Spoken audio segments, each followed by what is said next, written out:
श्री स्वामी समर्थ. श्री स्वामी समर्थ. स्वामी म्हणतात, उगाची भीतोशी भय हे पडू दे, जवळी उभी स्वामी शक्ती कळू दे. जगी जन्म मृत्यू असे खेळ ज्यांचा, नको घाबरू तू असे बाळ त्यांचा. ज्यावेळी जाशील तू काळोखात, त्यावेळी तुझी सावली ही सोडेल तुझी पाठ. पण तू घाबरू नको, त्यावेळी स्वामीच पकडतील तुझा हात. तसेच स्वामी म्हणतात, तुझ्या अंतरात्म्यात आहे मी, तुला हरवून देणार नाही. या कलियुगात तुला एकटे सोडणार नाही. जी झुंज खेळतो आहेस तू मनाशी, त्या तुला मार्ग दाखवत असणार मी. भिवू नकोस, मी तुझ्या पाठीशी आहे.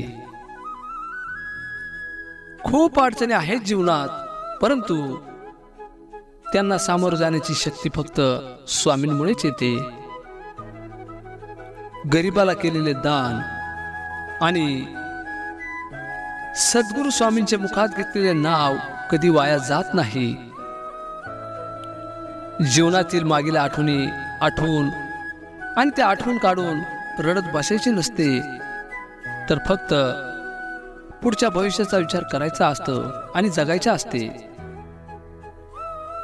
एखाद्याच्या आयुष्याची वाट लावून त्याच्या हसत्या खेळत्या जीवनाकडे संकटे आणून ज्या माणसांना आनंद मिळतो, त्यांनी फक्त हे लक्षात ठेवा, नियतीचा फेरा हा सर्वत्र फिरतो. तुमच्या पाप पुण्याचा हिशोब हा होतोच. अडचणी या आयुष्यात नसून आपल्या मनात असतात. ज्या दिवशी आपल्या मनावर विजय मिळवला, त्या दिवशी आपोआप मार्ग मिळेल.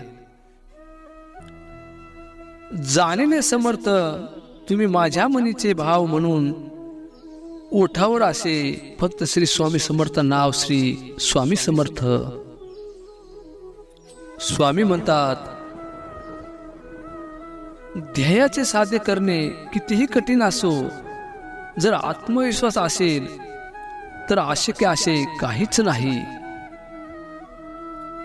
मैत्रीचे धागे हे कोळ्यापेक्षाही बारीक असतात, पण लोखंडाच्या तारेपेक्षाही मजबूत असतात. तुटले तर श्वासानेही तुटतील, नाहीतर वज्रघातानेही तुटणार नाहीत. कुणीही कसं दिसावं यापेक्षा कसं असावं याला महत्व आहे. ते शक्य नसेल तर कमीत जास्तीत जास्त कसं नसावं याला तरी नक्कीच महत्व आहे. खरं तर सगळे कागद सारखेच, त्याला अहंकार चिकटला की त्याचे सर्टिफिकेट होते. भरलेला खिसा माणसाच्या आणि माणसाला जग दाखवतो, आणि रिकामा खिसा या जगाला हे माणसं दाखवतो. समजावण्यापेक्षा समजून घेण्यामध्ये खरी परीक्षा असते. कारण समजवण्यासाठी अनुभवाचा कस लागतो, तर समजून घेण्यासाठी मनाचा मोठेपणा लागतो. स्वतःचे डोळे मिटेपर्यंत जे आपल्याला प्रेम करते तिला आई असं म्हणतात, आणि डोळ्यात प्रेम न दाखवता जो प्रेम करतो त्याला बाप म्हणतात. आई वडिलांनी दिलेल्या सल्ल्यावर औषधाप्रमाणे विश्वास ठेवा, कारण ते थोडे कडू असतात, पण जीवनात प्रत्येक वेळी संजीवनी ठरतात. आयुष्यात सगळी नाती नकली असतात. वेळ आपल्या आली की सगळे साथ सोडतात. या आयुष्यात फक्त दोनच नाती आयुष्यभर सोबत राहतात, एक आईचा मायेचा हात आणि बापाची साथ. हजारो माणसे मिळतील या आयुष्यात, पण आपल्या चुकांना माफ करणारे आई वडीलच पुन्हा कधी मिळणार नाहीत. तुमची झोप मोडली तरी चालेल, पण आई वडिलांची स्वप्ने नाही मोडली पाहिजेत. आयुष्यात एक दिवा आहे, पण त्या दिव्याला उजेड आणणारी ज्योत म्हणजे आपले आई बाबा.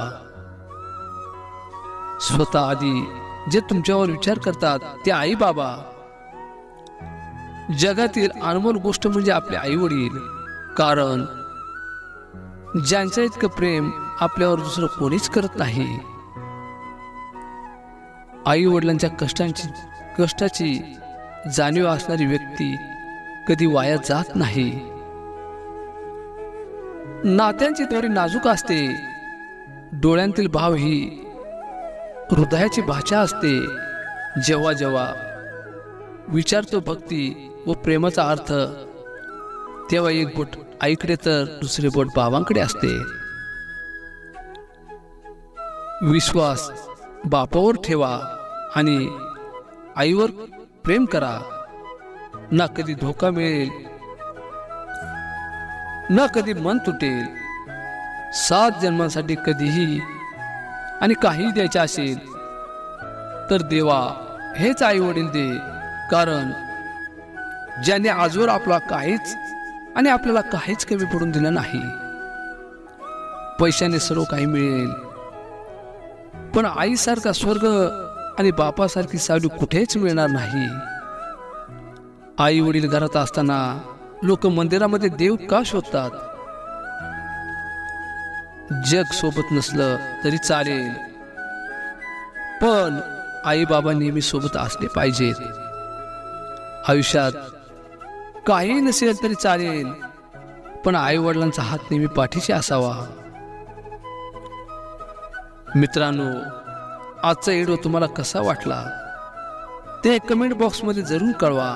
याशिवाय तुम्हाला श्री स्वामी समर्थांनी दिलेले हे विचार अधिकाधिक लोकांपर्यंत पोहोचवायचे असतील आणि लोकांचे भले करायचे असेल तर हा भक्तिभूमी चॅनल तुमच्या प्रियजनांसोबत व्हॉट्सअप सारख्या सोशल मीडियावर लगेच शेअर करा आणि कमेंटमध्ये श्री स्वामी समर्थ लिहायला विसरू नका.